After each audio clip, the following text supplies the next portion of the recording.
Hello guys, इससे पहले वाला जो वीडियो था आप लोगों का वीडियो नंबर 10 टॉपिक चल रहा था अपना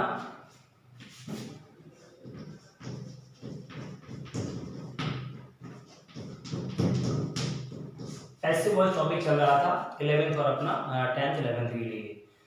तो हम लोग स्टार्टिंग का इसका एक रूल्स लिख चुके थे, या एक बार इसको फिर आप लोग ऐसे फिर देख लीजिए, ठीक है। तो इसमें क्या था, आपका टॉपिक स्टार्ट हो चुका था ये पैसिव वॉइस। तो इसका मतलब वॉइस का मतलब होता है बातचीत।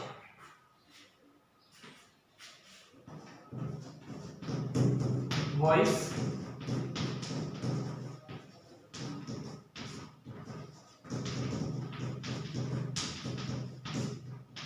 दो प्रकार के होते हैं, यानी कि वॉइस के दो प्रकार होते हैं। वॉइस माने आवाज भी होता है और वॉइस माने बातचीत भी होता है। तो क्या है, वॉइस के दो प्रकार होते हैं। नंबर 1 एक्टिव वॉइस, इसका मतलब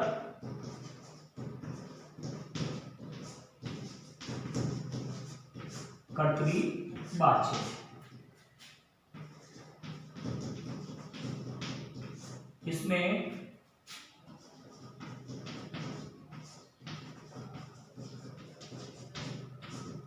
कर्ता प्रधान होता है और वाक्य में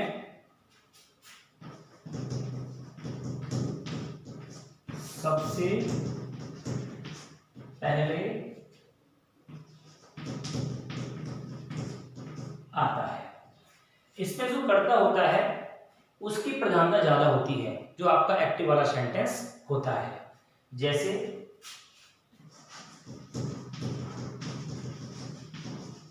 राम रोट ए लेटर। तो यहां पे जो आपका राम है ये क्या है, सब्जेक्ट है आपका, यहाँ पे आपका ये कर्ता है।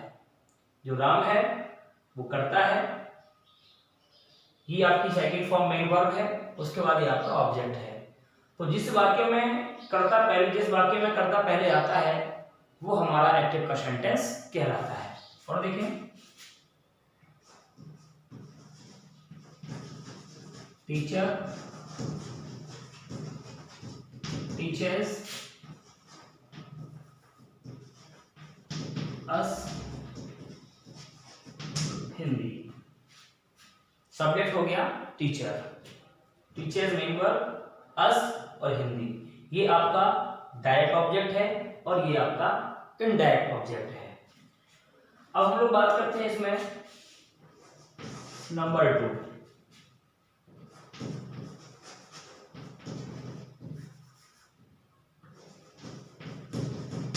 Passive voice.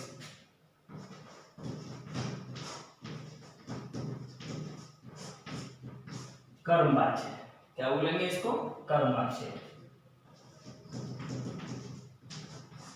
इसमें कर्म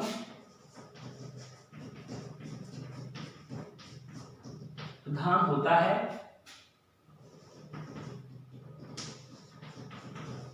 और वाक्य में सबसे पहले लिखा जाता है। इसमें कर्म प्रधान होता है और वाक्य में सबसे पहले लिखा जाता है। जैसे कि मान लो ये सेंटेंस हो गया, ये आपका है सब्जेक्ट, ये मेन वर्ब, ये लेटर आपका ऑब्जेक्ट है, ये है क्या आपका, ये कर्म है। इसको लेके आएंगे स्टार्टिंग में, ये लेटर सेकंड फॉर्म है इसलिए बास, थर्ड फॉर्म रिटेन, ये letter was written, by Ram, a letter was written by Ram. इसमें टीचर आपका सब्जेक्ट है, ये आपका मेन वर्ब है, ये आपका डबल ऑब्जेक्ट है अस और हिंदी। अब किसी भी एक से बना लीजिए, we are taught Hindi by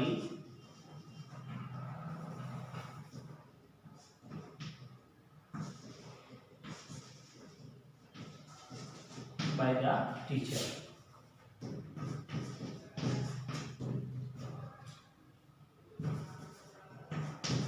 the teacher by the teacher.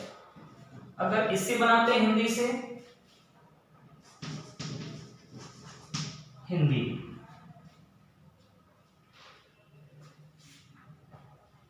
Hindi is taught to us by the teacher। ये दोनों सेंटेंस आपके पैसिव फॉर्म में है, दोनों के सेंटेंस कैसे हैं आपके, ये पैसिव फॉर्म में है। इस तरीके से आप दोनों को आपको मालूम हो चुका होगा एक्टिव और पैसिव दोनों में क्या अंतर है। ये जानकारी आपको इसमें मालूम हो चुकी है कि एक्टिव हमारा सेंटेंस कौन सा होता है, जिसमें कर्ता पहले आता है, वो हमारा एक्टिव वाला सेंटेंस होता है, और जिसमें कर्म पहले आता है वो हमारा पैसिव वाला सेंटेंस होता है। ओके,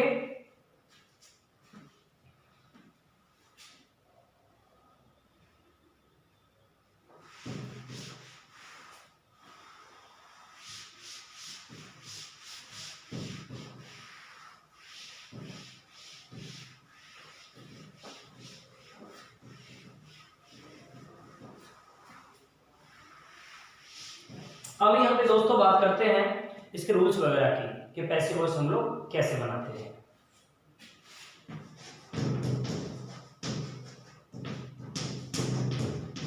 एक्टिव से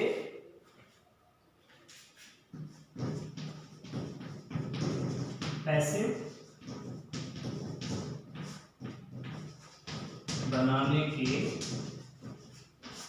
नियम।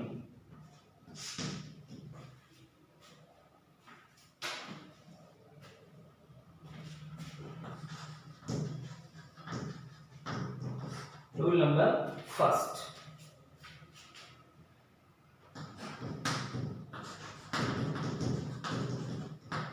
एक्टिव से पैसिव बनाते समय, एक्टिव से पैसिव बनाते समय एक्टिव के कर्म यानी कि ऑब्जेक्ट को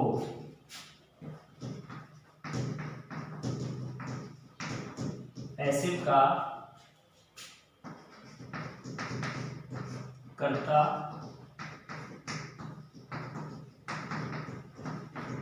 बना देते हैं और वाक्य की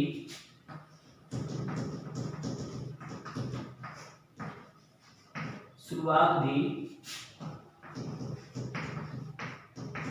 उसी से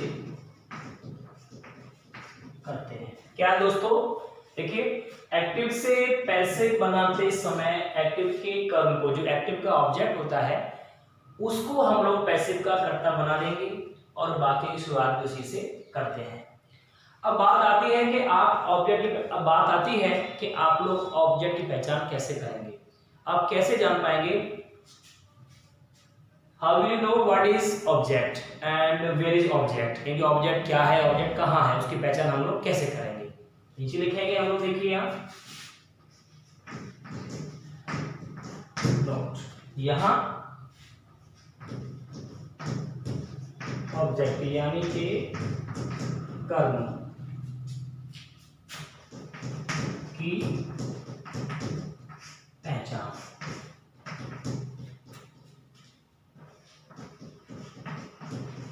ऑब्जेक्ट वाक्य में मुख्यतः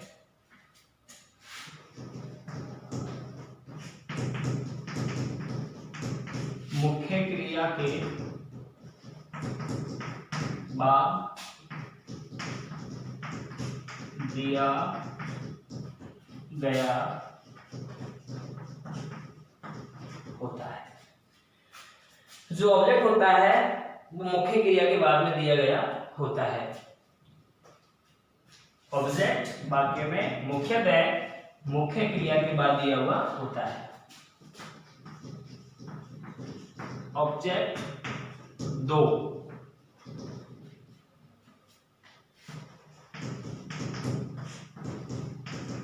प्रकार के होते हैं।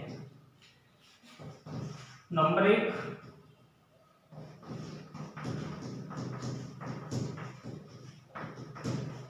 Direct object. नंबर 1 होता है डायरेक्ट ऑब्जेक्ट, इट मीन्स प्रत्यक्ष कर्म।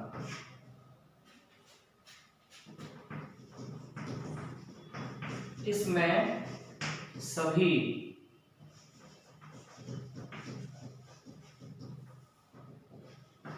लाइफलेस थिंग्स, इट मीन्स निर्जीव वस्तुओं को शामिल किया जाता है।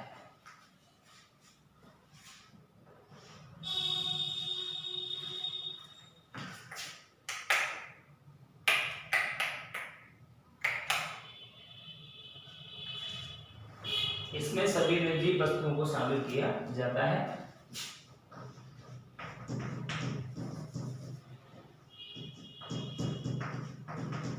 जैसे बुक, लेटर,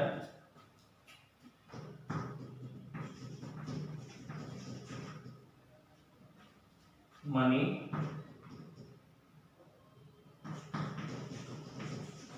टेबल, पीटीसी, जिनको हम लोग लाइफलेस थिंग्स निर्जीव वस्तुओं की श्रेणी में शामिल कर लेते हैं।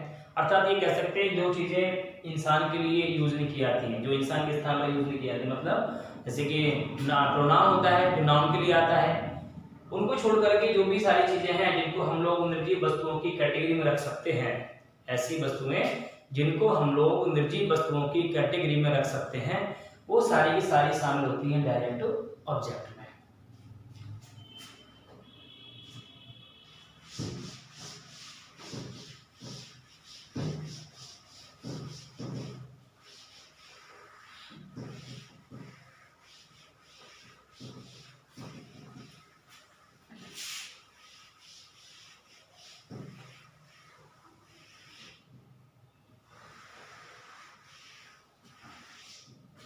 अब इसके बाद में देखिएगा नंबर 2 इनडायरेक्ट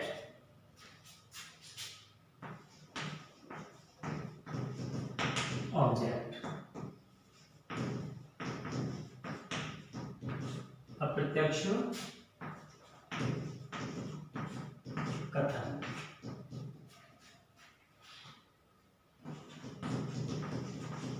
इसमें प्रोनाउन, वर्ड्स,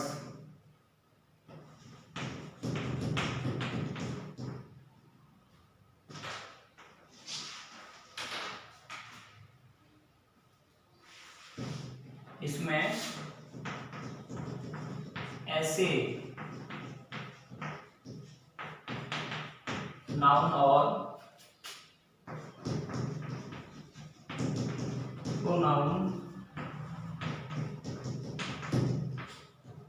शब्दों को शामिल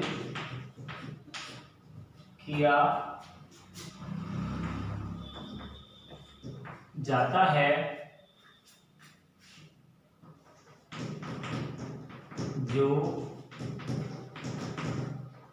व्यक्ति के लिए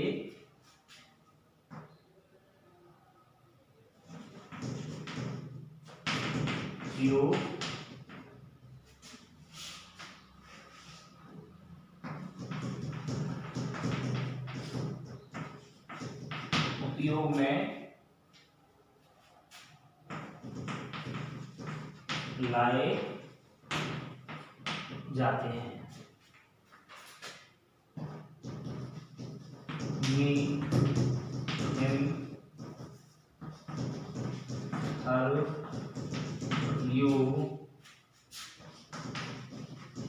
them, किसी का नाम। ये वाले वर्ड आपके किस में शामिल होते हैं? ये वर्ड आपके इनडायरेक्ट ऑब्जेक्ट में शामिल होते हैं। अन्य कोई भी वर्ड हो सकता है, नेम हो सकता है, गर्ल्स, बॉयज, मैन, पीपल, जो वर्ड हम पर्सन के लिए यूज करते हैं वो वाले वर्ड हमारे इनडायरेक्ट ऑब्जेक्ट में यूज किए जाते हैं। ठीक है, इसमें ऐसे नाउन और प्रोनाउन शब्दों को शामिल किया जाता है जो व्यक्ति के लिए उपयोग में लाए जाते हैं। Me, him, her, you, them, name और भी अस।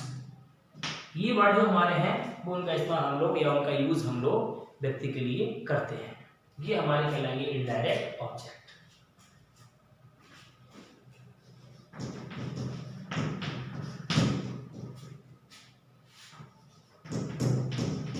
यदि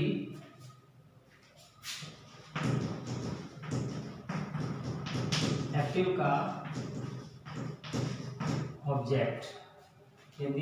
का ऑब्जेक्ट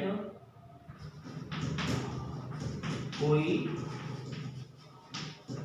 प्रोनाउन हो तो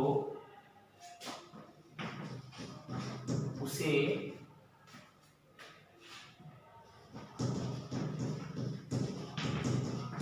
सब्जेक्ट के रूप में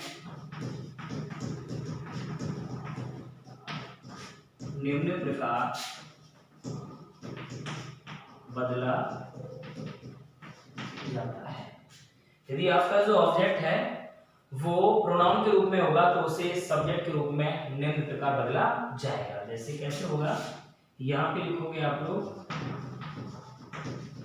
एक्टिव, यहाँ पे आपका कर्म, यहाँ पे आपका इधर ऐसे, इसे पैसे पर क्या बनाएंगे, कर्ता बनाएंगे उसको। तो यहाँ जैसे मी का कर्ता आई,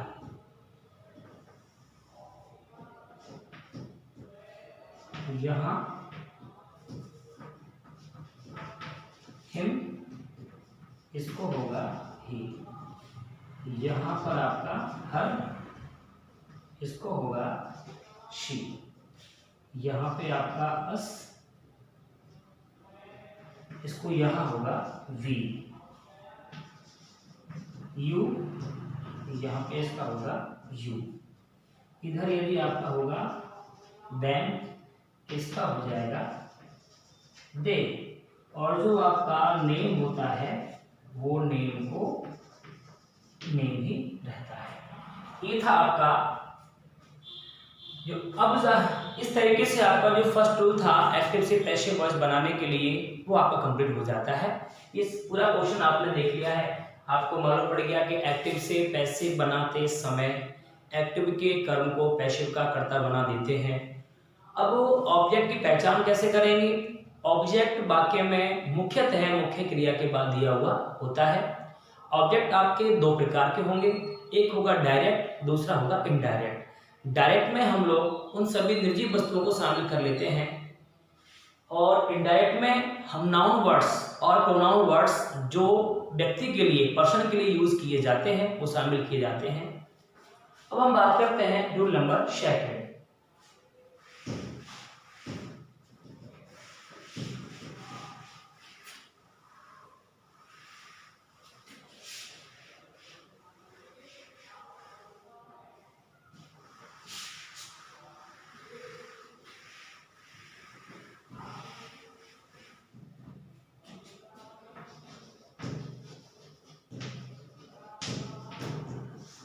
रूल नंबर सेकंड,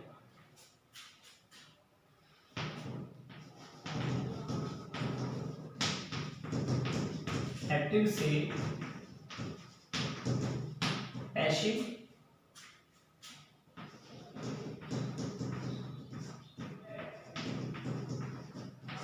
बनाते समय, एक्टिव से पैसिव बनाते समय पैसिव वॉइस में हमेशा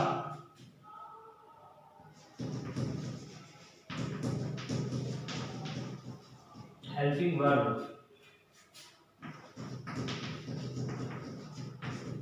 के साथ मुख्य क्रिया की थर्ड फॉर्म का प्रयोग करते हैं। इसके टेबल बनाते हैं हम लोग नीचे यहाँ पे, इधर एक्टिव, इधर पैसिव। अगर मान लीजिए आपका इधर एक्टिव में भी फर्स्ट फॉर्म दिया हुआ है या फर्स्ट फॉर्म में एस या ईएस लगा हुआ है, इधर हम लोग क्या करेंगे, इज एंड आर साथ में मुख्य क्रिया की थर्ड फॉर्म लगा देंगे इधर। यहाँ यदि बी फर्स्ट दे रखा है या बी फर्स्ट में एस या ईएस दिया हुआ है तो यहाँ इधर हम लोग पैसिव फॉर्म में जो है is am are plus B third का यूज करेंगे। इधर यदि आपको डू या डन के साथ बी फर्स्ट फॉर्म दिया हुआ है तो इधर भी आपका यही होगा, प्लस बी थर्ड हो जाएगा। Do not, does not plus V first होने पर इज एम आर के साथ नॉट लगेगा और फिर बी थर्ड लगेगा। यदि इधर इज एम आर के साथ बी फर्स्ट में आईएनजी दिया हुआ है तो यहाँ इधर इज एम आर प्लस में क्या लगेगा, साथ में बीइंग। याद रखना हमेशा जब भी वर्ब में आईएनजी लगा हुआ होगा तो आपको क्या लगाना है, साथ में बीइंग लगाना है और फिर आपको ये बी थर्ड यूज करना है।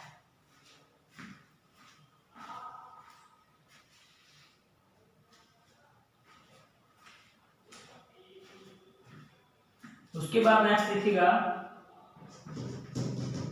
हैज, हैव के साथ थर्ड फॉर्म होने पर यहां हो जाएगा आपका हैज या हैव साथ में बीन और बी थर्ड।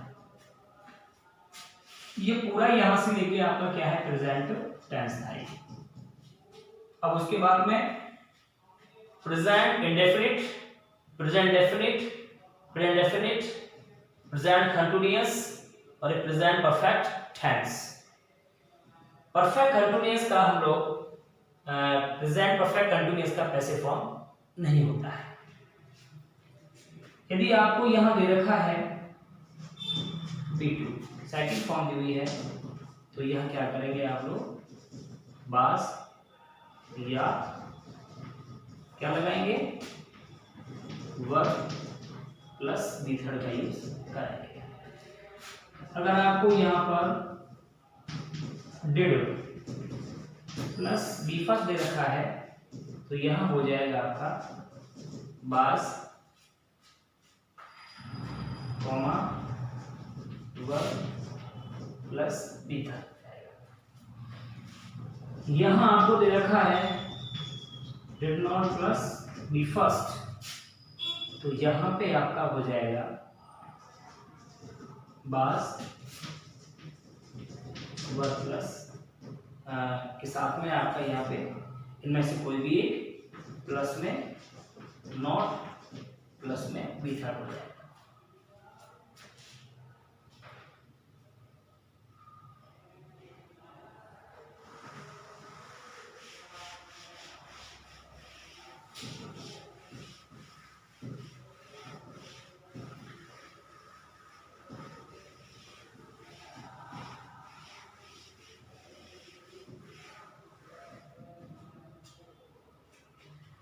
अगर यहां पे आपको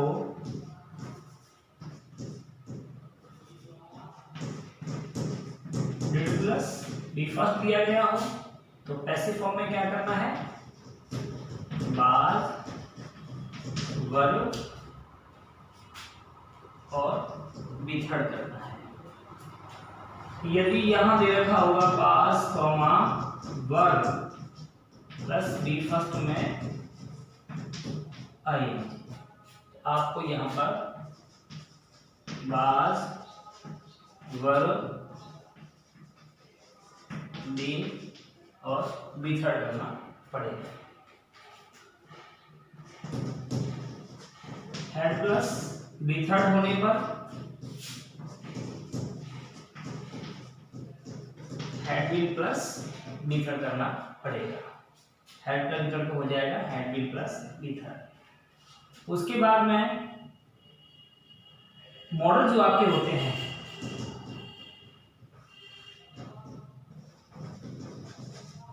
शैल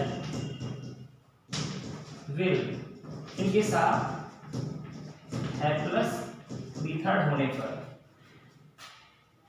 यह हो जाएगा शैल विल है प्लस में बी थर्ड हो जाएगा। अब बात करते हैं हम लोग मॉडल्स की, तो कैन, शैल, विल, कैन,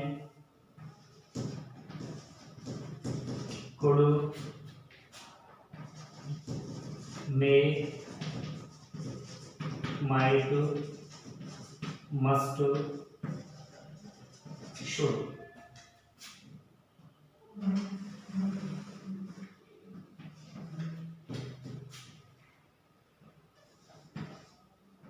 इन सभी मॉडल्स में से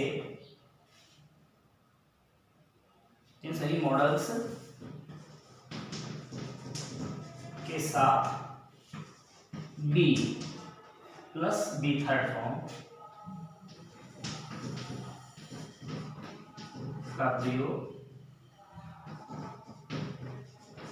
किया जाता है। इस तरीके से आपका जो ये चैप्टर था मॉडल्स वाला, इसमें मॉडल्स शैल होगा तो आपको शैल will can could, shell will can could, may might must कुछ भी हो सकता है, उनमें से आप लोगों को साथ में बी लगाना है और बी के साथ में आपको थर्ड फॉर्म लगानी पड़ेगी। समझ गए आप लोग?